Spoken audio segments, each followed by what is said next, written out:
Hi friends, it's Sally from Sal and Al the Wool Slayers, again by myself. Um, Episode 3 of us being separate. I have a little bit to show you today, not a ton. I hope everyone's doing well wherever you are with your state or area reopening. Hope everybody's being safe. It makes me really nervous. But I have found comfort in my knitting, and I hope that you are as well. Again, I'm Sally. You can find me on Ravelry as Sally Wren. You can find the podcast on Instagram at Wool Slayers Podcast, and we have a Facebook page, Sal and Al the Wool Slayers, Ravelry group, Sal and Al the Wool Slayers. Not super active, but in case you wanted to know. So I have one finished object. It is not knitting, but it is yarn adjacent. So we're going to talk about it. It was one of my trophies 2 episodes ago. My macrame kit.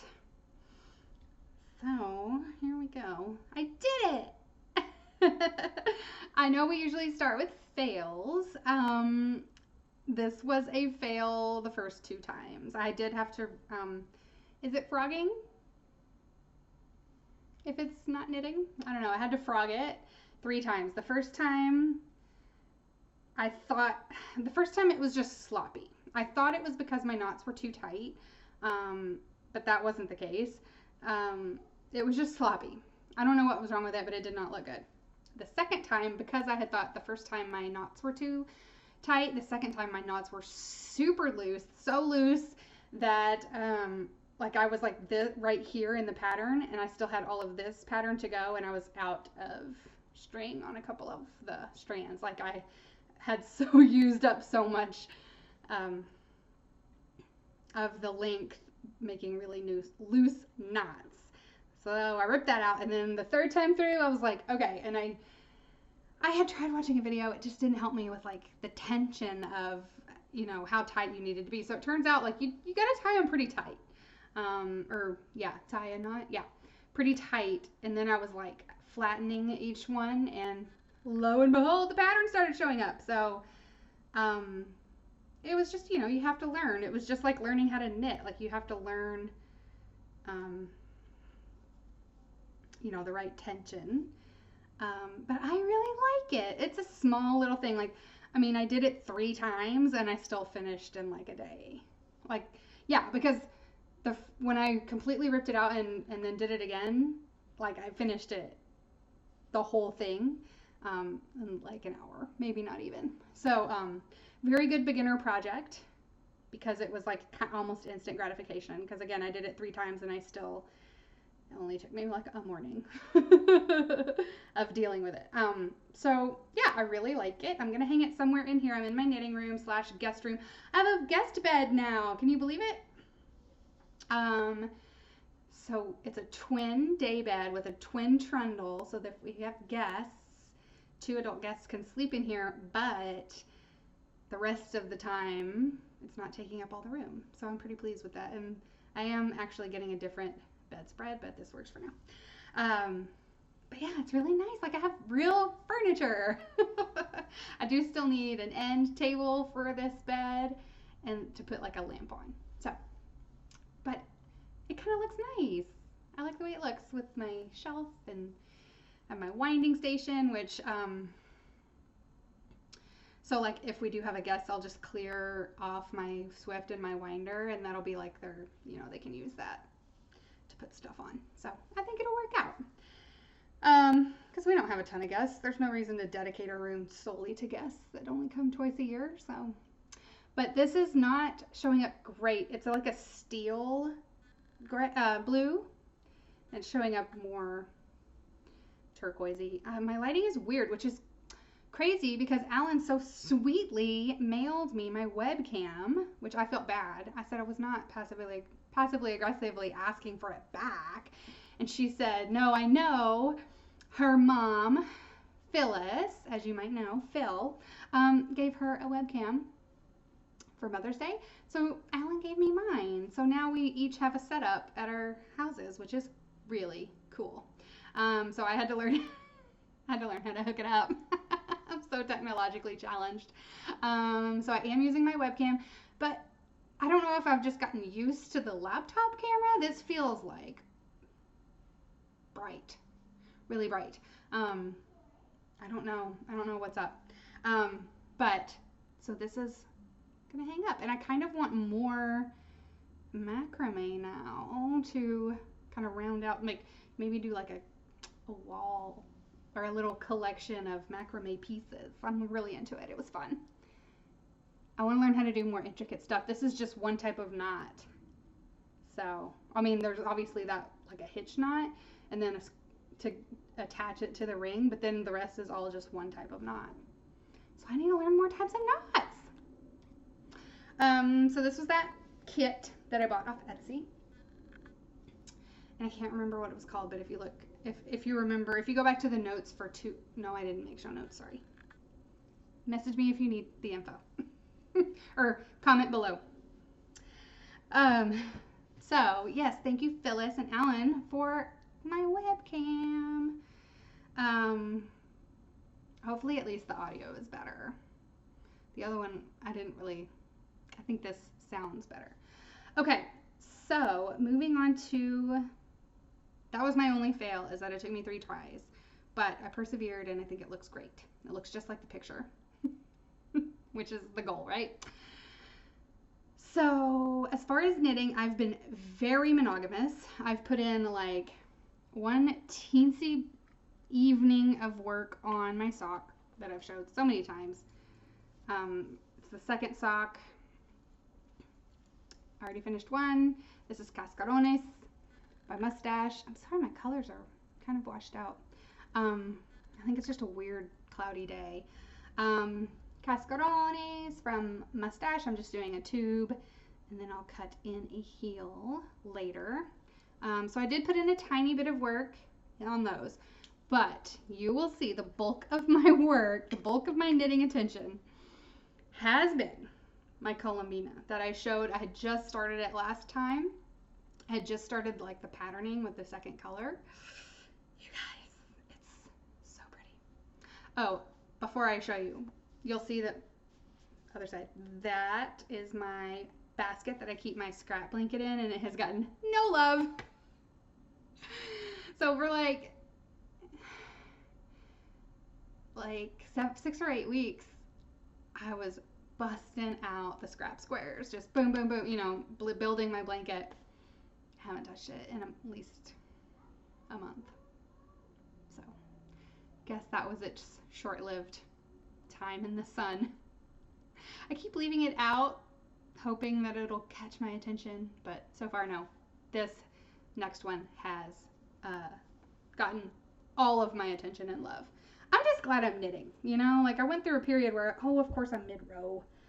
I went through a period where I was not knitting at all. So I am just pleased to be knitting at all. And I have done a ton of work on this. So these are my Indie Yarn Company and Lavender Loon that I showed last time. Okay, it's like a jade green, dark jade, and then a gray with black blips. You guys, this is mosaic, not color work, but it has grabbed my attention just like color work usually does. Oh, when it's a mess, I'm so sorry. I'm trying to bust out this recording before taking Nolan to his well check. Y'all, my baby turned 8. My baby is 8. He turned 8 this weekend. And I just think it's rude. I'm sorry. It's rude. My youngest child is 8. It's rude. Okay, but anyway, back to the knitting. Look at it. Oh my God. I am so pleased. So pleased with this. I've got to get it. I got to get to the end of the row. So this is Colombina by Amba O'Brien, and I am, there's two sizes, a large and a small, I guess, or regular and large, something like that. I chose to do the larger size because my main color I do have, it was an oversized like skein and a half, 150 gram uh, hank, and then I think no matter what size you do, you just need a full skein or almost a full skein of your contrast color. Um, and I do find with Amba O'Brien's patterns, I've said this before, Amba O'Brien's patterns always turn out smaller than I want them to. So I definitely wanted to do the larger size. So if I was doing the small size, um, I would be done with the color work, the mosaic part. No, I don't have the picture. Um, but since I am doing the larger size, I am on the second chart, which is what you continue on with if you want the larger size. So that was exciting. So I've got about 60 more rows of mosaic knitting to do, and then I will be ready to just do, I think you finish with another block of garter in the main color, and then I'm done. I think there's a picot bind off, which that'll take a while, but they're worth it. Okay.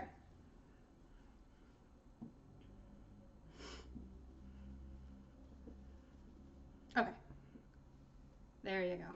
Look. Oh my god, it's so cool.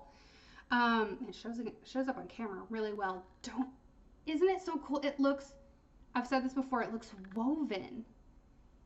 The effect of the two yarns together, it looks like a woven tapestry to me. I love it so much. I just think it's so cool. So I think by the time I get done, so I will finish this triangle. See how this is starting to, not a triangle, diamond. So it's building right here. It's building another one of these. I'll finish that, and then there'll be another row of diamond. So, and then I'll be done. So overall, when I get done, I'll have 1, 2, 3, 5 rows of the diamond pattern. So, oh my gosh, I just love it. And I wanted to say, I know I've seen a lot on like Facebook groups and such, people who hate charts. I would highly encourage you, if you're one of these people who literally, like, when they get to a chart, like if a pattern is not charted, they can't do it, I would really recommend just trying to learn how to read a chart, because man, it's so much easier, you guys. It's so much easier to just look at a picture. Now, I realize that people see things different ways and learn differently and everything, and so I get that. Like, obviously this works for me because this is how my brain works, but if you find that you're constantly losing your place on a written out pattern, which is what happens to me, even with highlighter tape and all of that, I'm constantly like having to look at it.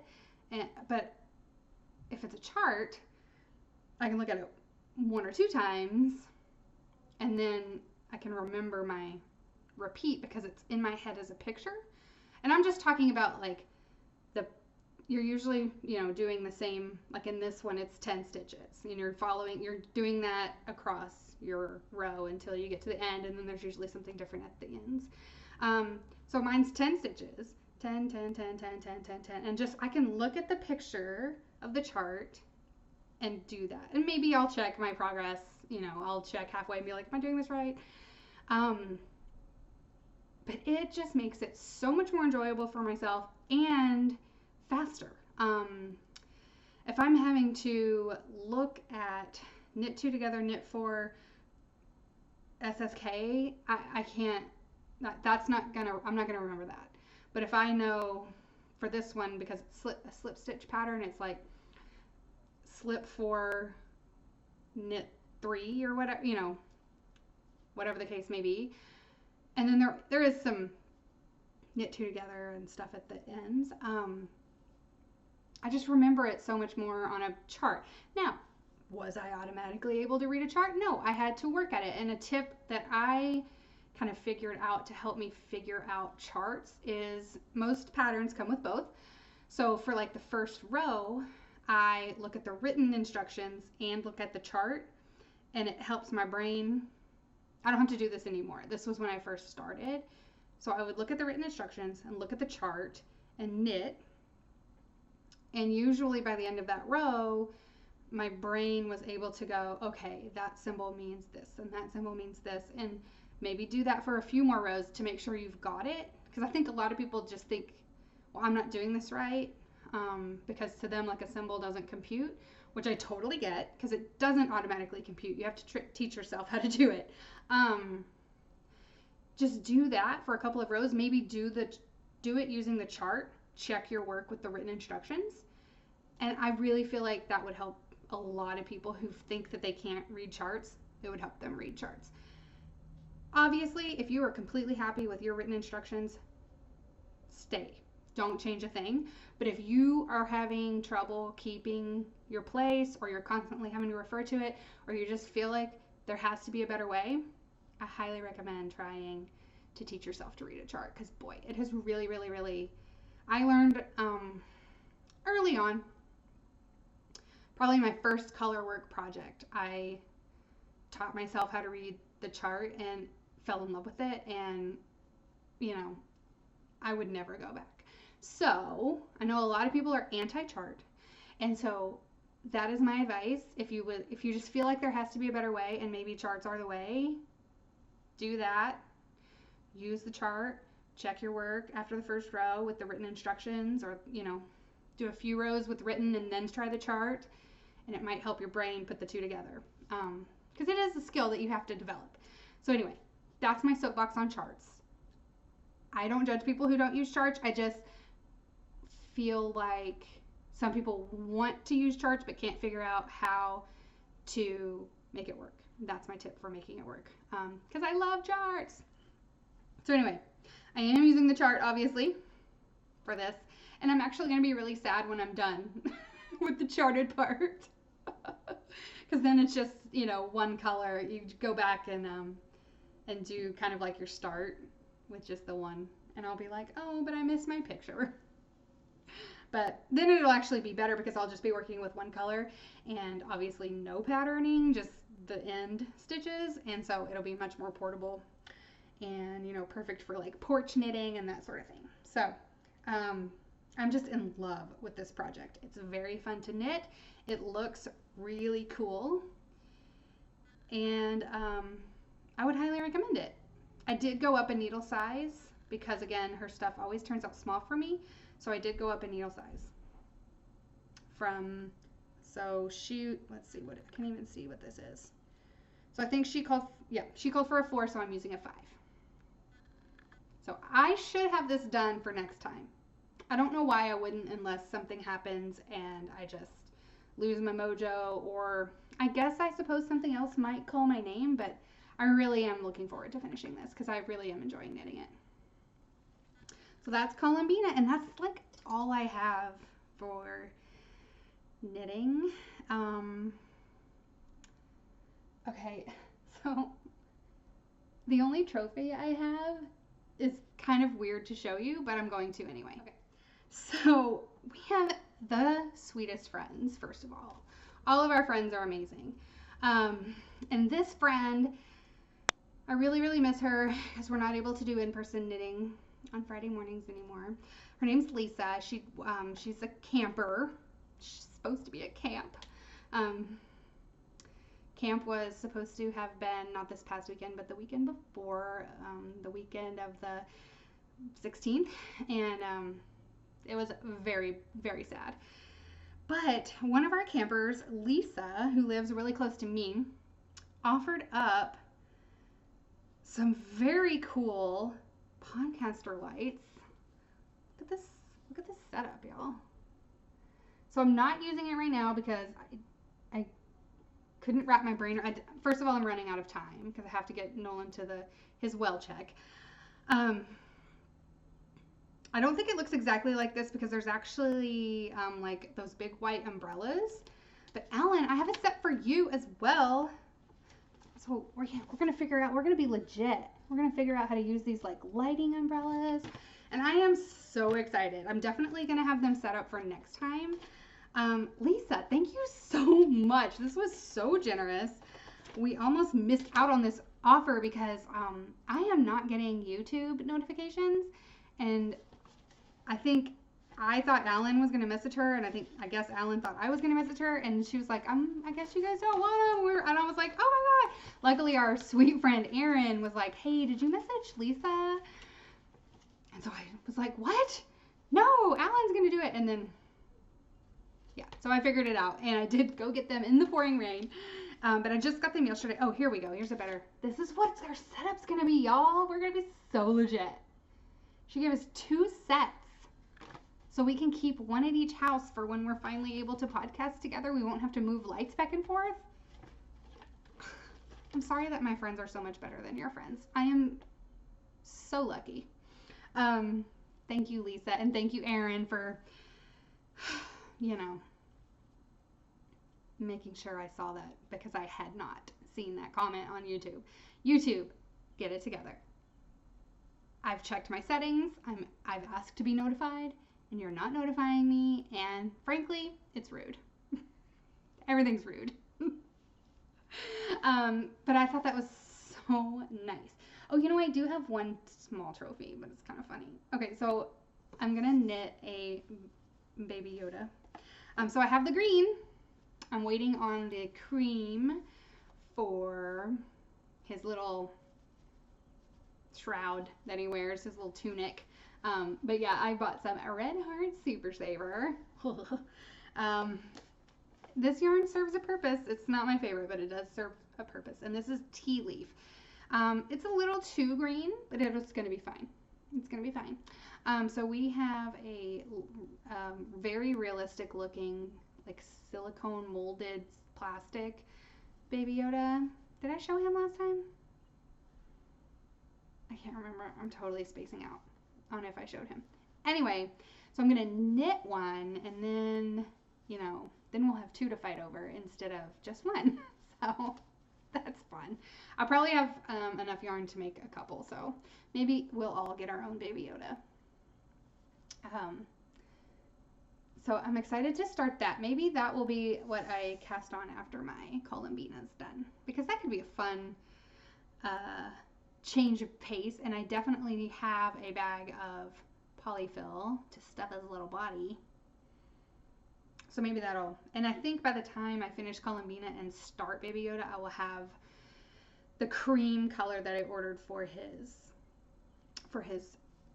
tunic. So that's all I have. I don't have any more trophies, which is very sad actually, because I've really enjoyed retail therapy. So I need to be doing some retail therapy if it's been 3 weeks since we recorded and I don't have any trophies. What is that? What is that about? That's not cool. So I know it's only 25 minutes. I'm sorry if that's not enough, Sally, but I think it's plenty. I think you'll be fine. You can watch Alan's part if you haven't watched it already, and that'll be enough full slayers, hopefully. I hope everyone is staying safe. Leave a comment. Tell me how you're coping. If you're completely back to normal. I'm very curious to see how things are going around the country and around the world. I don't know if we have any international. I know we have Canadians. I'm curious how everyone's doing. I have my moments. I had a rough week last week, but this week seems to be doing better. I had to deal with my child turning 8, but otherwise I'm doing okay. So stay safe. I guess, knit. Comment below. Tell us what you're working on. And don't forget to slay. Bye. Hey, y'all. Okay, so it's my turn now. I'm Alan. You can find me on Ravelry as Alan Loves Yarn. Instagram is Wool Slayers Podcast. Our email is woolslayerspodcast@gmail.com. Ravelry group is Wool Slayers Podcast. Yeah. Or, no, sorry. It's Alan Al the Wool Slayers. I think. Sally usually does this part, but we both didn't do it last time, so I feel like I need to do it this time in case she forgot to do it this time. So it's another day. It's another week. We are finished with school. Yay! I'm so excited. I've never wanted summer to be here so badly, just so that I didn't have to keep teaching.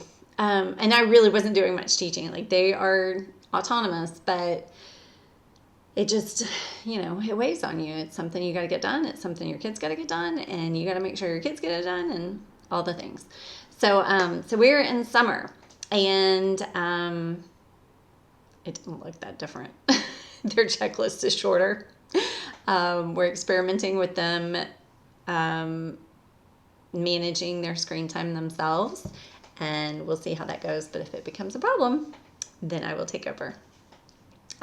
Okay, so first, fails. I do not have any fails. Yay! High five, Sally! So that takes us into slays. And I have one sleigh. I really, really, really thought I would have more sleighs. It's been 3 weeks, but I only have one. And it was almost finished last time, so it needed to be done. It is my fawn berry cowl. So it started up here with a folded hem. So maybe this is the bottom, but I'll tell you, I'm going with it as the top. Oh, of course, I'm showing you where the jog line is.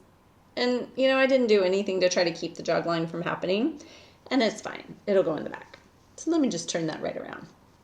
So you do some lace here, then a little bit of color work, a little bit of more color work, some simple texture, color work, a little bit of lace. Oops, there we go. Color work and lace. And then you do another folded hem, but you have to sew it. You have to whip stitch it, fold it over and whip stitch it because that's the end. And I talked last time about how I was maybe going to not whip stitch it and see if there was a better way to do it, but I didn't feel like figuring anything out, and it was easy to whip stitch. I stopped a little early, I think like 2 rounds early, because I was going to be out of yarn. I used every single inch. I think I had like 4 inches left of the white, and the white is Barocco Ultra Alpaca in like a natural color. And then the color section is it is Noro Silk Garden, and I don't know the colorway number, but it's numbers. I barely got into the second skein. So the second skein started,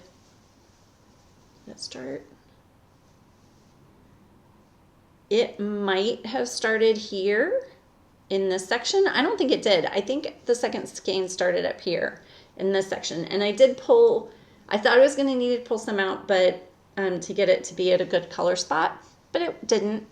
Just starting at the end, it was the pink, and that worked. So it has a little bit of blue in the first couple sections, and then like kind of a pinky brown, and then the pink up here. And I love it. I haven't even tried it on yet. I blocked it like a week ago. It's just been hanging out on the blocking mat. So this is upside down according to the pattern, like if you're knitting it bottom up, because I feel like my bind off edge that's whip stitched is looser, like stretchier than the top. This is the top, that's the folded part. I'm not gonna just fold that in so that you don't see all the inside stuff. Yeah. And I like it. It's good. The Barocco alpaca, I'm getting fuzz. The Barocco Ultra Alpaca is, it has some wool in it. It's not 100% alpaca. It feels good. It's soft. The Noro is not as soft compared to it, but it is good enough. I mean, it's fine to have against your neck, and it would definitely keep you warm. So I like it. I like the drape I got. Yeah, really nice. I am happy with that project. And it was a stash buster because I had both these things in my stash, both these yarns. So that is my only sleigh. My only sleigh. But speaking of stash buster, I'm going to move into whip cracking. And this is my most recent cast on. I should talk about the old ones. They're still hanging around because I did make progress. But I'm kind of obsessed with this right now. So I am doing a major stash busting project. A friend of mine started, what's the pattern called? I'll put the pattern at the bottom. I think it's Easy Square Scrap Blanket. I think that's what it's called. And all it is you start in the middle. Oops, sorry. It's a free pattern. So bonus weebie freebie. And you start in the beginning, in the middle, with a 6-stitch circular cast on. I did a tubular cast on just like I would for the toe of a sock because I wanted to cast on right away and didn't want to take the time to figure out but it would have looked better if I had done Cindy Oker's, I think it's a pinhole cast on. I've done it before for another project, but it had been long enough that I would have to go back and watch all the videos and figure it out again. And I just wanted to cast on. So I did the Turkish cast on. She calls for doing a long tail cast on and joining in the round, and then you can close up the hole later. So what I did was I pulled out all the yarns that I'm just tired of having in my stash. Like, they're still good yarn. It's just, I wouldn't choose them now. I bought them at a time of, when I was doing more felting, when I first started knitting. And they're just, a lot of them are random one-off skeins. And I am sick of looking at them. But they're good yarn, so I can't bring myself to just get rid of it. Because who knows, I might need it in a project someday. And then I won't have to buy it. I'll already have it. Well, I'm using them in a project someday. Someday became now. And I am so excited. So what I did was, and here's the picture.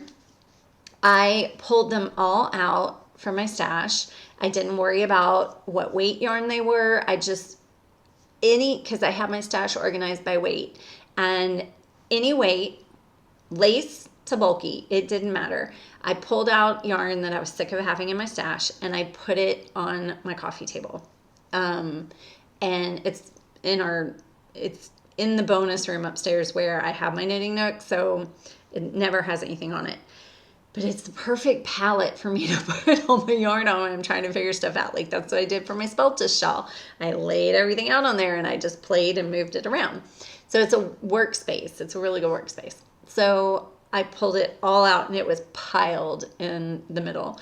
And at first I'm like, oh, I can't figure out how to get this in any kind of order. The first thing I think of is rainbow. And I'm like, but I don't want to do a rainbow because that's what I always think of. So I split them into color families. And even so much so that like orange was like, the bright oranges didn't go with the more muted oranges. Like, they were two separate families. I had the blues kind of split up like that. Red and pink were separate. And I just figured out how I could get them to flow from one to another because I knew I was going to carry more than one yarn at a time.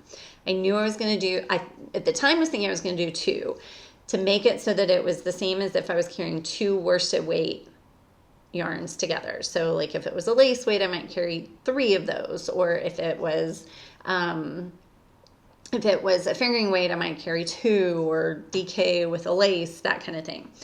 Well, when I started, I ended up, the way the colors went, I ended up starting with a bulky and a mohair yarn that is classified as bulky. So actually, I think it was an Aran with the mohair, and the mohair was classified as bulky just because there was so much mohair on it. And so I ended up carrying those two together to start with, which made it really thick and nice. I really liked that. So in order to keep that size yarn, I then ended up carrying 3 worsted weight. And I love it. So I started here in the middle, and I'm going to fold it in half because it really is pretty big. So I started here in the middle with my tubular cast on, and she tells you increase enough to the point where she tells you to put stitch markers in at 4 different corners. And what I ended up, so right here is one of the places where I'm increasing this line. And where is it? There we go. So she says just do knit front and back on either side of the stitch marker, and you can totally do that. But when you knit front and back, you end up with a purl bump showing, like your knit through the back loop, or when you knit back, you end up with it. So knit front gives you a knit stitch, and then the next stitch, the knit back, ends up being a purl stitch. Well, I didn't want that purl stitch because I've got nice stockinette going. So I decided to do a lifted increase. And so I ended up, my stitch markers in the middle, 1 stitch on either side of the stitch marker is just a knit. And then on the outside of those, I'm doing either a right slanted or a left slanted. So as I'm going around in the circle on my needles, the right hand of the stitch marker gets a right slanted increase, and the left hand gets a left slanted increase. So I'm ending up with this, it's a really nice line going through. And it's so hard to do this backwards. So there we go. So you can see the line going through, and this is like 4 balls of orange. I mean, it's so much fun. And then I get into the reds, and then next was like a purpley blue. And so that's what this is. And this was like 2 strands of red and 1 strand of purpley blue. And then eventually I get into 2 strands of blue and 1 of red. And now I'm on 3 strands of blue. And it's all different yarns. And I love it. I have now, and I'm knitting it on 11s. That's exciting too. I mean, I am eating up yarn. Eating it up. I think I already have, because I'm only adding the yarns to the project page as I get to them. So and I'm using Magic Knot to knot them on. So the back has, you can't even hardly tell, but the back does have some, like right there, there's some ends. And I don't know, I might weave them in, I might not. It's the back side and probably won't ever be seen because it's a blanket. So I'm magic knotting and leaving long tails so that they'll be stable. And so when I tie on a knot, that's when I put it in my project page. And I just put that I'm using all of it. I mean, my used up little tab on Ravelry is going to be so big now. I'm so excited. So according to my project page, I have used over 2,000 yards of yarn. I mean, in like 3 days. It's so exciting. So, and I mean, I am telling myself I'm stash busting. Like, that's what I'm doing. Because I keep trying to say, I'm using it up. Well, I'm enjoying it. And I'm loving the color changes. It's so much fun. I can't wait to get more colors in there. And because the circumference has gotten so big, I'm not getting as much depth from each each yarn that I add on, but it's fine. Like, I'm loving it. And it is such mindless knitting. And I don't know, it's wonderful. So I'm kind of obsessed with that right now. And I'm stash busting. Because they are lovely yarns. It's not that they were bad yarns, just they weren't ones I would choose anymore. So it just feels good to get to use it. Not to use it up. To get to use it. To stash bust it. So I am loving it.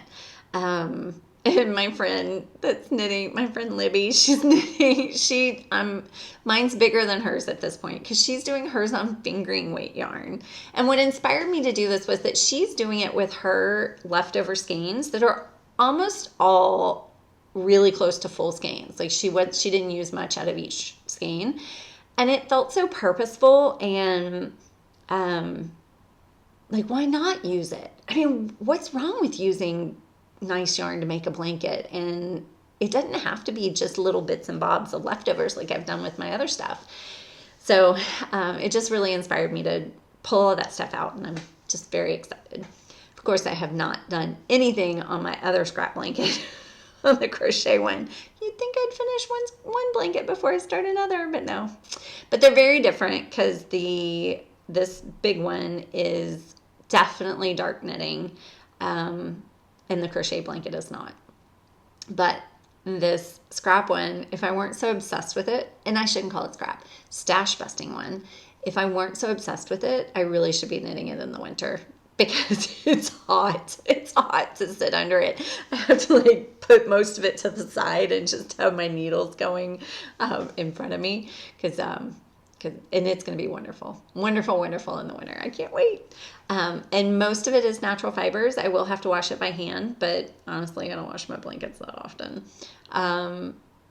Pretty much only if like the dog's been on it or something, but or it gets dirty for some reason, like something spills on it. So I'm really excited. Okay, I have a lot more whips too. I've been just casting on like crazy, which, oh well, that's what we do. Okay, I have a mitt that I am knitting for a friend of mine that is moving, and I've wanted to make this for her for a long time, but I'm hoping to get these finished before she moves, which is in a week. They're little fingerless mitts. It's called Ingenious Fingerless Gloves. And she has her PhD in genetics of some kind. And so she's been wanting me to knit her something that has like DNA in it or something with genetics. And so I found these mitts, and they have a cabling pattern that, oops, let me move that. They have a cabling pattern that looks like DNA, the DNA sequence. I'm knitting them on my shorty needles, my Chowgu shorties, and it is a paid pattern. I think these are a size 2. You use 2 different, one for the ribbing, a different size. And I've already split for the thumb. It is about an 80-row chart for this part, and then the back side's just stockinette. And it is not intuitive. You have to follow the chart on every line because the cable is moving. It's traveling around. It's not repetitive straight up where you can just read your knitting. So that slows me down a little bit. But I mean, there's just not that many stitches on here. So, and you can do just straight stockinette on the back. I am loving this yarn. It is Fiber Spates Luxury Yarns, Vivacious 4-ply. No, not going to focus. So it is, I don't have my glasses. Let's see if I can do this. And I have all the lights off. Can you believe this? I have all the lights off, shutters closed, and it's still so bright. Seriously, y'all, I can't read it. It is 100% superwash merino. Okay. It has a the colors are just amazing. A lot more yellow is showing up in there. It doesn't look yellow at all. It's just a really great tonal green. And I got this on sale from a store closing in Virginia about 1.5 years ago.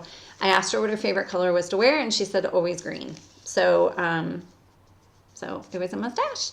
And I really am enjoying knitting it, but I kind of got sucked into that blanket. So I will get back to it. Someday I will get back to it. No, I will get back to it. I'll probably get some done. I'll probably finish that mitt tonight and then get the rest done over the weekend because it's Tuesday and she's moving next Wednesday. So I wanted to give them to her on Tuesday. I can do that. I can make the other mitt in a week. Yeah, it's not difficult. Okay, Terrell Day go. Y'all, I finished the lace. Of course, I'm mid-row. I'm mid-row. Of course I am. Should I just sit and knit? I think I'm going to do it. I'm going to cut this out. I'm going to knit to the end of the row. I'll be back in a minute. Okay, I'm back. Okay, I got to the end of my row. I never got up. I didn't go anywhere. I just paused. So I got to the end of my row. I have finished the lace. Oh my gosh, y'all. I'm so excited. So let me kind of stretch it out for you. So it goes that way. And now I'm in the stockinette blue. I love the lace. It is gorgeous. Gorgeous, gorgeous. And it is not difficult. And I did get to the point where I could be with people and knit it, or only certain people that understood that I'm a knitter and are okay if I look at my pattern every now and then. I could watch TV with it, pretty much.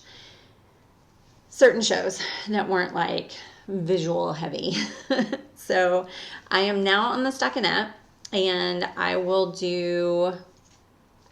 need to get all these stitches because this is my spine. You can see it was all the way down there. So the spine is now here, and I need to end up with all these stitches on this side of the stitch marker. So I've got about 20 stitches to get over, which means about 40 rows. And then after that, I do a little bit of ribbing, I think, to keep it from curling. I have this much left on the first ball, so I'll probably have to break into the second ball, which is fine. I mean, I planned on it, so that works, and it's wound up and ready. But just getting through that lace was, yes, so awesome. And I really did have to, like, okay, I'm gonna work on it. But once I got to about row 60, like, I only have 30 rows left, which is really only 15 rows of lace because you just purl back on the other side. So I kept like doing math in my head every time, like, okay, cross that one off. How many more? Just to motivate myself. And it's a beautiful lace. It's totally worth it. And, but it just felt so slow going. I'm glad to be in the stockinette, which means that was my first dark knitting, and I needed it. I was ready for some dark knitting. But now with that blanket, I've got lots and lots of dark knitting in my future. Okay, final whip. Because I did work on the sock tube cowl. I finished what I had. Sally still has some for me, and there's no rush in getting it because I have lots to work on. So eventually we'll see each other, and I'll get her scraps. So I cast on a new DK Weight 3-color shawl because I love them. It's called the Milu shawl, and it is by Tammy Gore. It's by Tammy Gore. She did the Knit Night shawl, and that Sally made as a sample for Suburban Stitcher. And they, and I was like, oh, I want to knit that, Well, then when I went to Tammy Gore's Ravelry page and saw all the other shawls she has with 3-color decay. I was like, oh, maybe I'll make this other one. So my mom was casting on Milu. And so I offered to mark up the pattern for, I just like kind of highlight things and I do the same for myself. Just highlight places that I want to remember, or I'd write out what the colors are for the different sections, that kind of thing. Just whatever will make it easier once I'm in the pattern. So, and it's my process to go through and like kind of read the pattern. I don't read every single line, but it gives me a way to visualize, okay, here's what's supposed to be happening. So then when I start it, if that's not happening, I'm like, oh, okay, let me go back and double check this.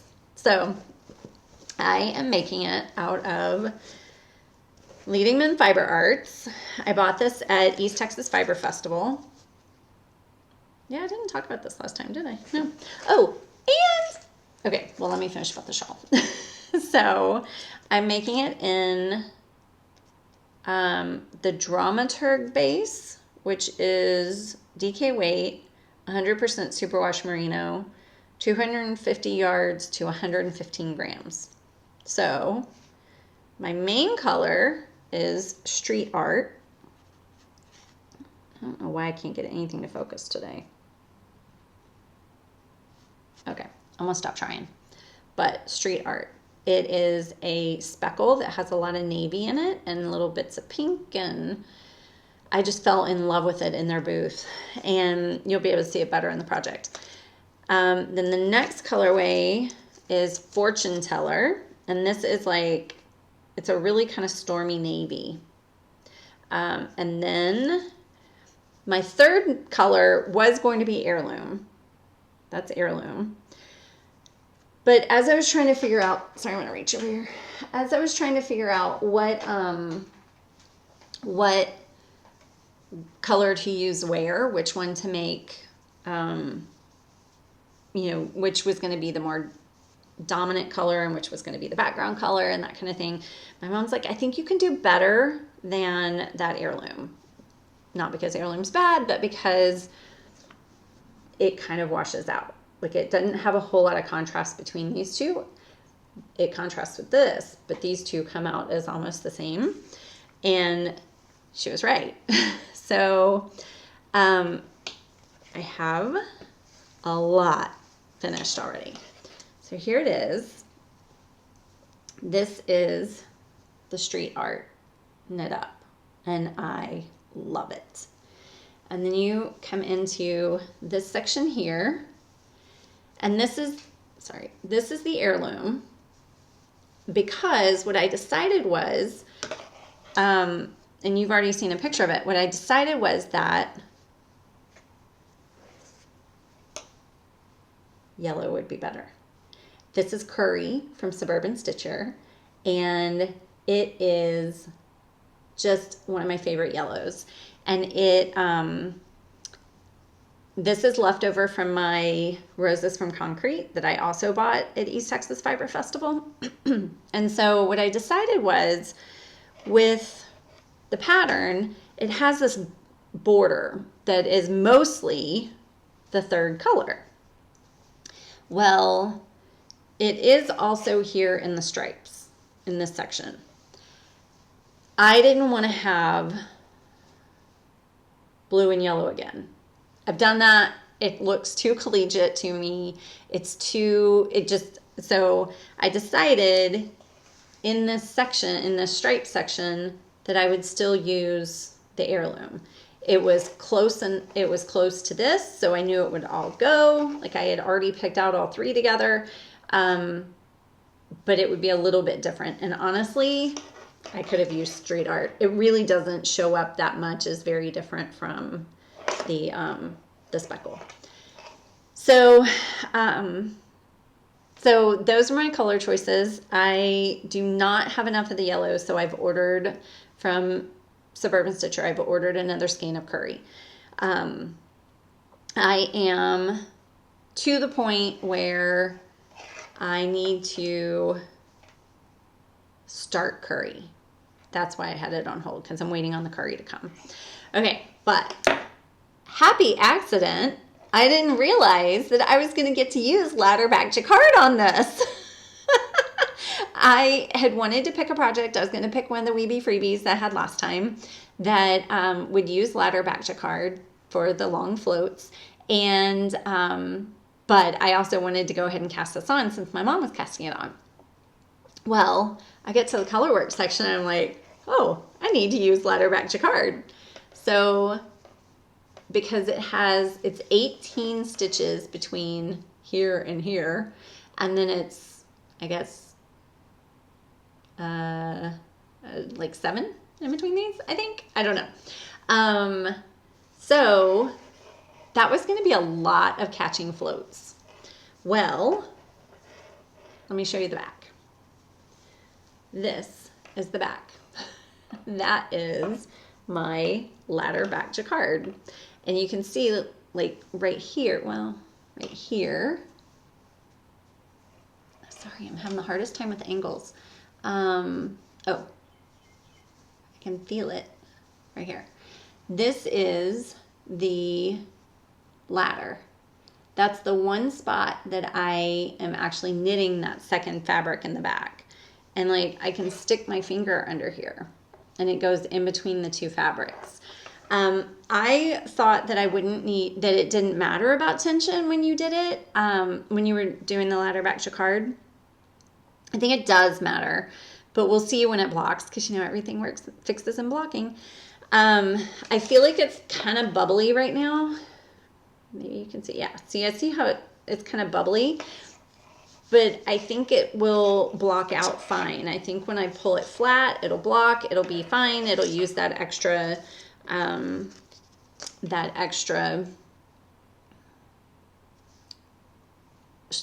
yarn length in the stitch in the back to pull it out. But I love the way the colors worked out. That navy and the street art are just, the fortune teller and the street art are just fabulous. I'm so excited. So I can't wait to get the curry in there. I think that'll be great. And it's, a nice squishy DK weight shawl.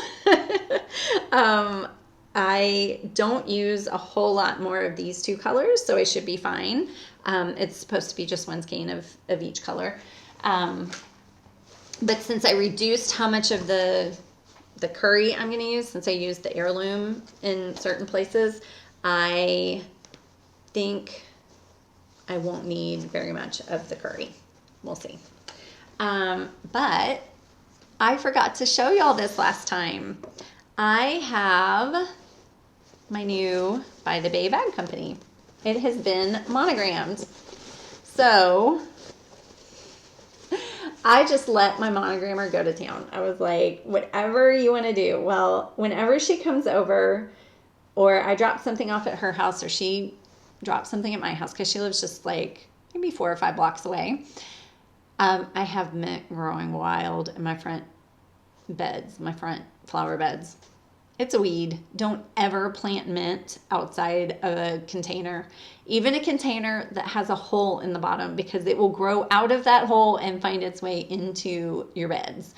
So, so she's always getting mint, and she was like, look how pretty mint is, because it kind of spirals its leaves and it's super hardy. And she's like, I think we should put mint on here.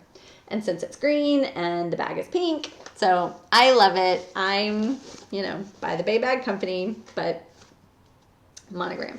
And this is the extra large size. It's her largest drawstring bag. And I mean, there's plenty of room in here, plenty. But I figured once the shawl got bigger, I might need more room. And it's nice to be able to have lots of room in there. Okay. Whew. What comes after whip cracking? Do we go to Weeby Freebies now? I think so, because that's all I've got. Yeah, that's all I've got. So, Weeby Freebies. Erin, infamous Erin, our friend Erin, she sent me a link saying, I would like to submit this for Weeby Freebies. She had been listening to the Yarniacs podcast, which I do listen to. And let me say, I was kind of not listening to podcasts or watching anything for a while. I am back on it, man. I am I don't know. I was reading a lot of books, listening to a lot of books, and I'm having a hard time finding some books that I'm enjoying. Like, I have DNF'd like 4 books in the last couple of weeks because I'm like, ugh, this is boring. So I'm back on podcasts, and I think I just needed a different kind of media. I needed to switch it up. So I will get back to Yarniacs, but I hadn't gotten caught up. Anyway, she sent me the Annabelle blouse because they were talking about it on the podcast, and she's like, it's so cute, and it's free. It needs to be a Weeby freebie.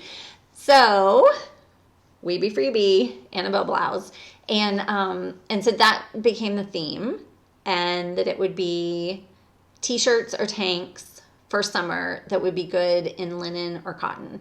I hate knitting with linen. Like, the feel of it hurts my fingers. I don't like it. I have said I will never knit linen again. Well, it's a really good fabric for my climate. I'm not shopping right now. It's hard for me to find tops to fit me right because I've got a larger chest. And so unless it's like a knit material like this, it just doesn't really fit well. So I have been thinking maybe I should try knitting something with linen, like a garment, and do it as like a tank top or a t-shirt so that it would be cool and comfortable in the summer. So that's what Weeby Freebies is. And we'll start with the Annabelle blouse. The Annabelle blouse is so cute. And I actually think that I would make this into a tank where instead of picking up around for the armhole, I would just bind off. Like, do the ruffle along the neckline and then bind off and have it be a tank. I don't know how it's constructed. Like, I'd have to read the pattern and all that, but it looks like I could do that. And then it would probably have about, I don't know, maybe 2 inches of strap up on your shoulders. Next is the cascada. And I love the texture on this because, again, in our climate, I will do, and I'm sitting out at a soccer game, which they are starting those up in about a month. I will take any kind of ventilation. Any ventilation will help. So I like how it has little eyelet holes and then the lace on the sides and back. Then there is the Daybreak tee, and that is, again, ventilation. It's got a mesh section on the yoke, like on the chest part. And I think it would work well. I think all of these would work well in linen. I was particularly looking for linen. Okay, the last tee is a color splash tee, and really it's the stripes on this that get me. I think it's so cute in the stripes. So, I was about to say that you could do any of these in stripes, but not really, because the others all have texture, so I wouldn't necessarily do a stripe. And you can make your color splash tee any stripes, obviously. Okay, now on to tanks. So Sorvette is one that is just a basic, simple tank, but sometimes that's what you need. And so I actually queued it up with some yarn that I have as I was doing this. I'm like, oh, this is really cute. I'm going to, I have it's cotton and modal, or cotton and rayon yarn that I bought for baby hats, but I just haven't been making baby hats out of it. So I have enough to make a tank. But then after I queued it, I saw this next one, which is Joe. And I love how it has the little ties on the shoulder. So I might make both. Who knows? I could. I have enough of that yarn in other colors to make both. Next is Cupcake. And I really like the lace pattern on this. It would mean, in our climate, it would mean that you have to wear a tank underneath. No matter whose climate, you'd have to wear a tank underneath. But, which would kind of take away some of the cool factor for me, sitting out in the sun.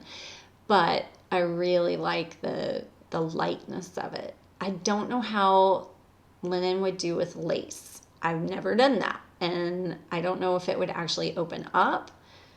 I don't know. Or if it would just all kind of blob together because it didn't have memory. It didn't grab onto itself.